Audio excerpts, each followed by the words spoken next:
kali ini kita akan belajar mengenai tingkatan organisasi kehidupan ya, dan kita akan membahas secara khusus sel hewan dan sel tumbuhan dalam versi yang ringkas supaya kalian bisa mudah mempelajarinya. Oke, ini adalah gambar daripada animasi sel tumbuhan ya. Kita pelajari lebih lanjut. Sel itu merupakan unit terkecil penyusun organisme. Organisme itu apa? Ya, makhluk hidup. Organisme seperti bakteri tersusun dari satu sel atau namanya uniseluler. Namun organisme yang lebih kompleks seperti tumbuhan terdiri dari banyak sel atau disebut sebagai multiseluler. Ini adalah gambar daripada jaringan otot lurik. Kenapa ngomongin jaringan? Karena jaringan adalah kumpulan sel yang memiliki bentuk dan fungsi yang sama. Sementara jaringan yang satu dengan yang lain berbeda bentuk dan fungsi. Beberapa jaringan berkumpul dan bekerja sama membentuk organ. Misalnya ini ya, ini jaringan otot lurik terdiri dari sel-sel otot lurik. Ya, otot lurik itu seperti apa? Otot lurik itu yang nempel di rangka kita. Misalnya kayak otot bisep, trisep, otot dada, dan lain-lain. Organ-organ membentuk sistem organ untuk melaksanakan fungsi tertentu. Contohnya apa ya?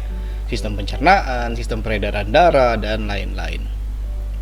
Sistem organ menyusun organisme atau makhluk hidup secara utuh.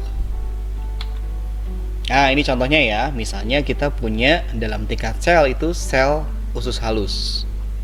Kemudian ini berkumpul menjadi jaringan usus halus.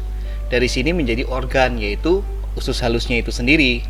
Dan organ ini membentuk sistem organ bersama-sama dengan organ yang lain menjadi sistem pencernaan. Dengan sistem organ yang lain akan membentuk yang namanya organisme, contohnya manusia di sini. Oke, kita akan pelajari secara khusus mengenai sel hewan dan sel tumbuhan. Sel hewan dulu ya, kalian lihat ini ya animasinya.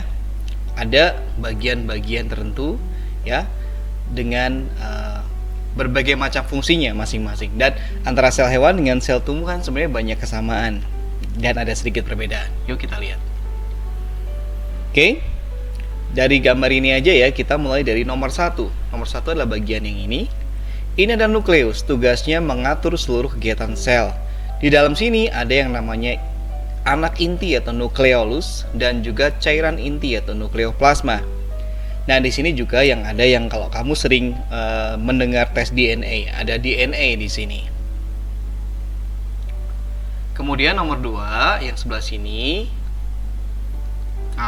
Kebetulan ditunjuk yang ini ya. Kalau ditunjuk yang ini berarti retikulum endoplasma halus. Ini retikulum endoplasma kasar, ini retikulum endoplasma halus. Buat apa? Untuk produksi protein dan steroid, untuk pemeliharaan membran plasma dan jalur bagi molekul untuk bergerak bersama.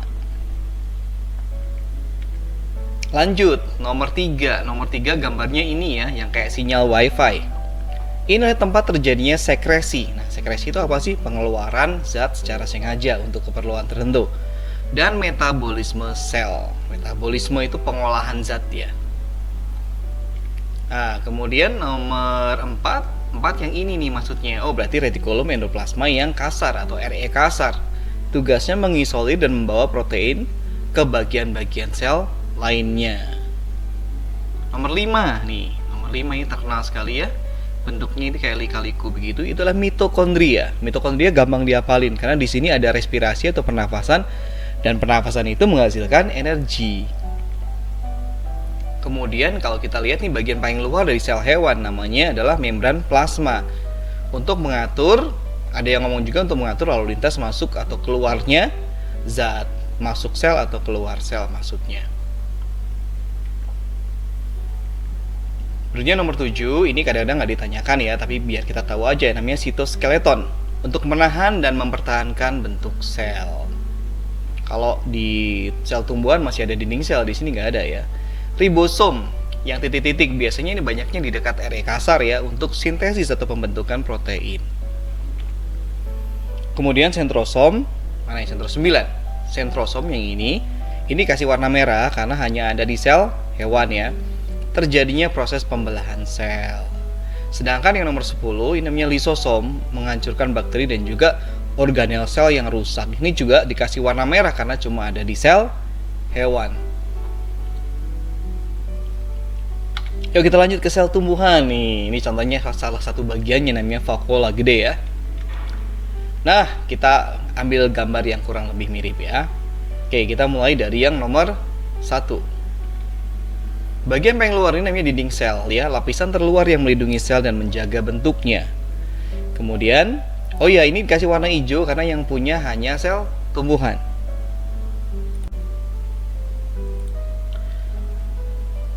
Oke, selanjutnya nukleus. Ini bagian yang sama dengan tadi ya. Ini sebenarnya dia lebih mengarah ke nukleolus ya, tapi kita anggap sebagai keseluruhannya ini adalah nukleus ya, atau pengatur seluruh kegiatan sel. Memang dalamnya ada nukleolus dan juga tadi ya nukleoplasma ya.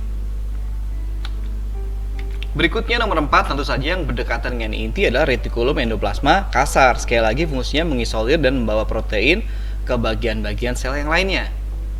Nomor 5, nah ini dekat titik-titik ini udah pasti ini adalah ribosom ya, untuk sintesis protein. Ini ya titik-titik yang juga banyak di area kasar. Area kasar tuh area yang banyak ribosomnya gitu.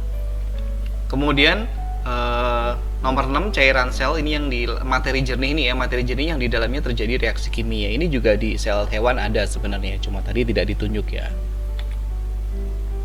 Kemudian yang mirip wifi, badan Golgi, terjadinya sekresi dan metabolisme sel. Kita lanjut ke nomor 8. Sudah tahu ya. Ini mitokondria atau terjadinya respirasi untuk menghasilkan energi. Kemudian nomor 9, nah ini yang beda nih, vakuola. Ini biasanya cuma ada pada tumbuhan biasanya untuk menyimpan cadangan makanan dan juga menyimpan sisa metabolisme ya.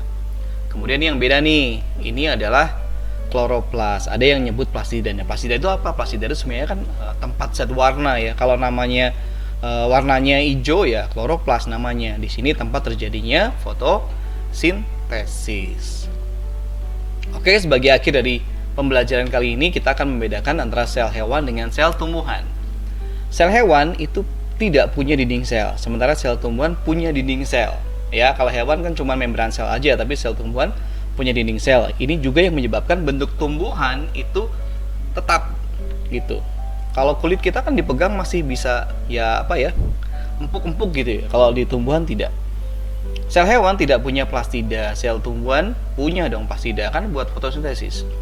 Sel hewan punya lisosom dan sentrosom. Sel tumbuhan nggak punya lisosom, nggak punya sentrosom. Kemudian cadangan makanan atau timbunan zat berupa lemak dan glikogen ya, gula otot. Sedangkan sel tumbuhan timbunannya berupa zat pati ya, amilum. Bentuknya seperti yang tadi dibilang tidak tetap, bentuknya tetap. Pada hewan tertentu memiliki vakuola ukurannya kecil dan sedikit. Sedangkan sel tumbuhan bentuknya tetap memiliki vakuola ukurannya besar dan banyak. Oke, itu aja pelajaran buat hari. Sampai ketemu di pelajaran berikutnya.